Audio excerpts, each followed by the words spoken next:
Russia, China, don't want US to take over North Korea. North Korea's warming relations with its former arch-nemesis, the United States, and its reconciliation with its counterpart to the south are far from the only revolutionary change happening on the Korean peninsula. Despite a somewhat charged relationship in recent years, North Korean leader Kim Jong-un went to China for a third time in as many months to meet with Chinese President Xi Jinping in Beijing, Wednesday. Meanwhile, South Korean President Moon Jae-in is in Russia where he will meet with President Vladimir Putin on Friday. John Ross, award-winning columnist and senior fellow at the Chongyang Institute at Renmin University of China, joined Radio Sputnik's Loud. Meanwhile, Kim's overarching emphasis on fixing his country's economy could be a win-win scenario for North Korea and China, which is in the process of revolutionizing trade in Asia with its Belt and Road Initiative. There is a very strong historic link between North Korea and China, which has got some fraud elements in it, Ross explained. Stuck between a rock and a hard place, Korea struggled for centuries against China and Japan for independence.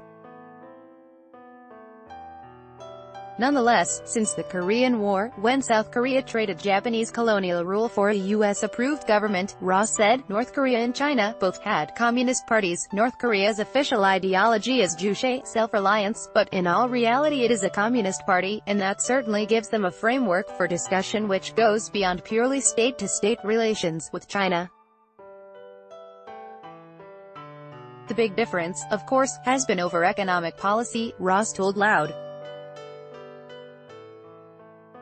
Therefore, Ross says, Beijing would be pleased if North Korea aligned its economic policies with theirs, which has meant a growing capitalist sector and international trade ties since the death of Mao Zedong in 1976. Moon met with Russian Prime Minister Dmitry Medvedev Thursday and will meet with Putin Friday. Meanwhile, Putin also invited Kim to Moscow, hot off the heels of the US-North Korea summit in Singapore June 12. Ross noted that Russia has an interest in the shifting landscape of diplomatic ties in the region. While North Korea's main border is with China, nevertheless it has a border with Russia, Ross said.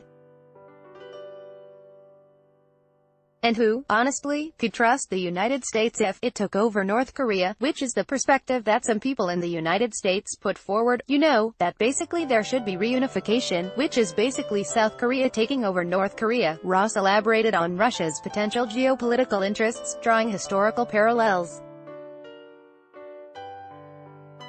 The United States moved its forces into Eastern Europe with NATO, despite the assurances that were given to Gorbachev that it wouldn't, and I can't believe that Russia would be enthusiastic, to put it very mildly, about having America going to North Korea, which means that they would have a border with Russia in the east as well. Ross said he envisions a South Korean realignment, albeit one with limits.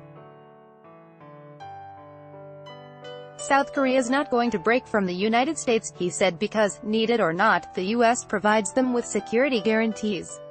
South Korea's economic interests are now much more significant with China than they are with the United States. Should North Korea turn towards a more sensible economic policy, opening up to foreign investments, then South Korea would also gain, Ross said.